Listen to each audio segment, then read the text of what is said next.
England کے خوبصورت علاقے میں دو پیاری سہیلیاں رہا کرتی تھیں۔ لینا اور سارا اسکول کے زمانے سے ساتھ پڑھتی تھیں۔ ان میں گہری دوستی تھی۔ ان کا گھر بھی آمنے سامنے تھا۔ دونوں مل کر سارے کام کرتی۔ دونوں کو میک اپ کا بے حد شوق تھا۔ اکثر لینا سارا کے گھر جا کر میک اپ کرتی۔ دونوں ساتھ میں مووی دیکھتے اور پاپ کارن کھاتے۔ ایک دن دونوں نے جنگل میں گھومنے کا پلان بنایا۔ دونوں خوب کھانے پینے کا سامان ساتھ لے کر گئے اور مزے سے جنگل کے ماحول کا لطف اندوز اٹھاتے ہوئے برگرز اور کولڈ ڈرنک انجوائے کرتے رہے اور جانوروں کو دیکھتے رہے۔ گھومتے پھرتے رات ہو گئی۔ لینا اور سارا نے سوچا کہ کیوں نہ اب گھر چلا جائے۔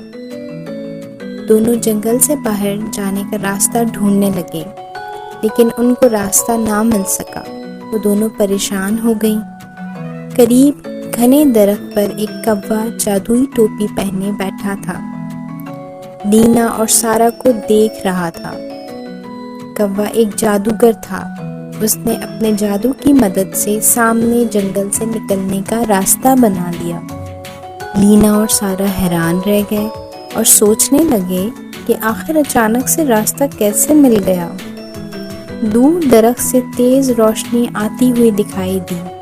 لینا اور سارا نے دیکھا کہ ایک کوا ایک خوبصورت تاج پہنے وہاں بیٹھا کائیں کائیں کر رہا ہے، جیسے وہ ان دونوں کو بلا رہا ہو۔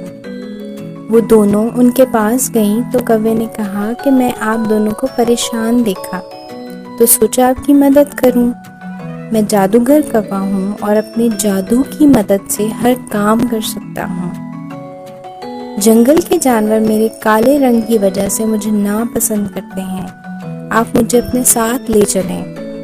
لینا سن کر بہت خوش ہوتی ہے اور کہتی ہے، کوے جناب، آپ میرے ساتھ میرے گھر چلیں۔ یوں وہ کوا لینا کے ساتھ اس کے گھر چلا جاتا ہے۔ لینا اب زیادہ تر وقت اپنے نئے دوست کوے کے ساتھ گزارتی ہے، جس سے سارا بہت حسد کرنے لگ جاتی ہے۔ کوا لینا کی ساری خواہشات پوری کرتا۔ وہ جو چیز مانگتی وہ اس کو اپنے جادو کی مدد سے لا دیتا۔ ایک دن لینا کو اپنی نانی کے گھر جانا تھا۔ وہ فکر مند تھی کہ کوے کو کس کے پاس چھوڑے۔ سارا نے لینا سے کہا کہ تم کوے کو میرے پاس چھوڑ دو، میں اس کا بہت خیال رکھوں گی۔ لینا نے خوشی خوشی کوے کو سارا کے حوالے کیا۔ سارا کوے سے نفرت کرنے لگی تھی، اس کو کھانے کو صحیح سے نہ دیتی۔ ایک دن وہ کوے کو نہلانے کی بہانے واش روم لے گئی اور اس کو بھری بالٹی میں ڈبو دیا۔ کوا تڑپتا رہا اور یوں وہ آخری سانس لیتے لیتے مر گیا۔ سارا بہت خوش تھی کیونکہ ان دونوں کی دوستی کے بیچ میں کوا آ گیا تھا۔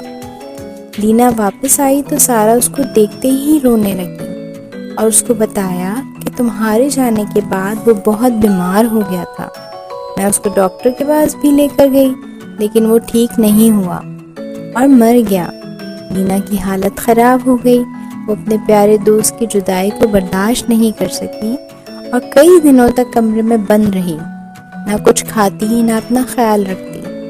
لینا کی حالت دیکھ کر سارا بہت پریشان ہو گئی۔ یوں اس کو اپنے کیے پر بہت پچھتاوا ہوا اور اس نے لینا کو سب سچ بتا دیا۔ لینا سارا کی باتیں سن کر حیران رہ گئی۔ سارا معافی مانگنے لگی تو لینا نے کہا کہ تم تو میری بہت اچھی دوست تھی، تم سے ایسی امید نہیں تھی۔ کئی دنوں تک ناراض رہنے کے بعد آخر کار لینا نے اس کو معاف کر دیا اور دونوں پہلے سے بھی زیادہ گہری دوست بن گئی۔